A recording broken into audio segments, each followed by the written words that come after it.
આજે ગુજરાત વિધાનસભામાં આ ઐતિહાસિક સુધારો લાવવામાં આવ્યો છે।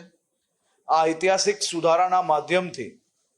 આ હજારો વાહનો આવનારા દિવસોમાં એનું ઓક્શન કરવામાં આવશે અને એ ઓક્શનના માધ્યમથી જે રકમ પ્રાપ્ત થશે તે રકમને રાજ્યના ગરીબો, શોષિતો, મારા રાજ્યના મધ્યમ વર્ગના પરિવારના વિવિધ લોક કલ્યાણકારી યોજનાઓની અંદર વાપરીને બુટલેગરો દ્વારા જે 2 નંબરથી આ આવક ઊભી કરી હોય અને આ પ્રકારની મોંઘીઘાટ ગાડીઓ